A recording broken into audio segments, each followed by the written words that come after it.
अब वो समय आ चुका है।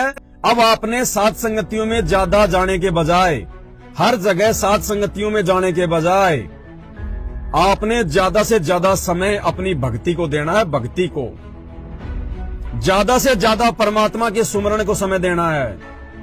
और परमात्मा ने कह रखा है कि कम से कम अगर तुम्हें अपना बचाव चाहिए, कम से कम 1 माला डेली प्रथम मंत्र की और 5 माला सतनाम की, ये अपना नियम बना लो जैसे भी भाई।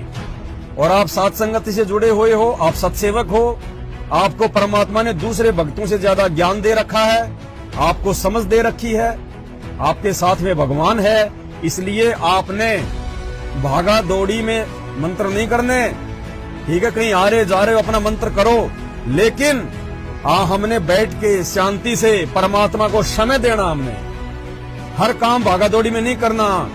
ये तो परमेश्वर ने उन आत्माओं के लिए वाणी बोली है जो अभी ज्ञान को पूरी तरह से समझ नहीं पाए, जो अभी पूरी तरह से अपने जीवन के मकसद को समझ नहीं पाए।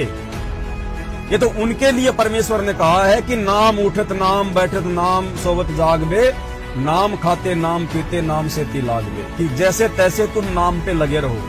इब हम रेल बढ़ा जा मंत्र की नो नो नो नो नो देखियो ना नो को नो बता कि रेल छूट रहे हैं, आराम से करे बैठ के, चाहे थोड़ा कर ले पर करे प्यार ते। 108 मंत्र बताए आपको करने के लिए, इसने सारे दिन में कर ले, चाहे 6 बार में पार्ट कर ले इसके, हैं मतलब 10 के एक बार कर ले, 10 फेर कर ले कति जचा के, फिर इस मन ने छोड़ दे ले, खाले धक्के कित सोचेगा तुम, फिर ये शर्माण लग जाएगा, थोड़े दिन में अपने आप सेट होने लग जाएगा। तो ऐसे कसक के साथ करे इस मंत्र को, ऐसे इसको निरंकार धुन कहते हैं। लेकिन अब सात संगति से जुड़ने के बाद में हम भाई बहनों को बैठ के मंत्र करने पड़ेंगे, विधि से मंत्र करने पड़ेंगे, बैठ के माला करनी पड़ेगी। कभी कभार ठीक है, इमरजेंसी ये बात अलग है, अन्यथा भाई समय देना पड़ेगा परमात्मा की भक्ति को, तब बात बनेगी। क्योंकि भक्ति से ही सब कुछ होगा, भक्ति से ही गुरु जी प्रसन्न होगा, भक्ति से ही हमारा काम बनेगा, भक्ति से ही हमारा बचाव होगा, क्योंकि भक्ति से ही गुरु अपना आशीर्वाद बना के रखेगा। तो हर जगह सात संगतियों में धक्के नहीं खाने हैं, हर जगह हमने नहीं भ्रमणा नहीं भटकना, वरना ये काल आपस में मनमुटाव पैदा करेगा। ध्यान रखना, ध्यान रखना। अब अगर हर जगह सात संगतियों में जाओगे, दौड़ोगे, भागोगे, क्योंकि इस समय हम किसी का कुछ नहीं कह सकते कौन मर्यादा में है। जब तक गुरुजी जेल से बाहर नहीं आ जाते तब तक हम सब की परीक्षा है। हम सब ने बहुत सोच समझ के चलना है, फूक फूक के कदम रखना है। कौन भगत मर्यादा में है, कौन भगत मर्यादा में नहीं है, किसी को नहीं पता। कौन अंदर से भगत है और कौन बाहर से भगत बनने का दिखावा कर रहा है। इसलिए आवश्यकता से ज्यादा किसी से मेल मिलाप नहीं, किसी से मेल जोल नहीं, किसी के पास आना जाना नहीं। आपको जो भी मटेरियल देना था परमात्मा ने दे दिया, जो भी ज्ञान और समझ देनी थी सात संगतियों के माध्यम से दे दी है। बचने बचाने की जानकारी मिल गई है आपको, अच्छे बुरे कर्म कुकर्म की जानकारी मिल गई। भगवान के सत्संग आप सबके घर पे हैं, आपके मोबाइल में है, जानकारी आप सबके पास में है, शंका समाधान की पुस्तक आपके पास में है।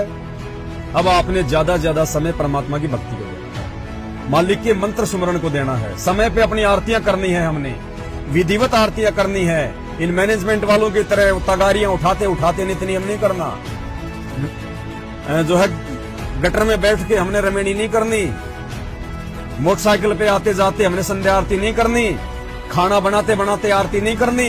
अरे वो तो उन लोगों के लिए है जो लोग नए नए भक्ति से जुड़ते हैं और जिनको ज्ञान नहीं होता। वो चाहे अपना झाड़ू निकालते करो, चाहे खाना बनाते बनाते करो, वो उनका शुरुआती समय होता है। लेकिन आप और हमें परमात्मा ने भक्ति की उस ऊंची से ऊंची सीढ़ी पे बैठा दिया, साध संगति पे। अब हमने हर क्रिया को विधिवत करना पड़ेगा, विधिवत और मर्यादा में रहकर करना पड़ेगा।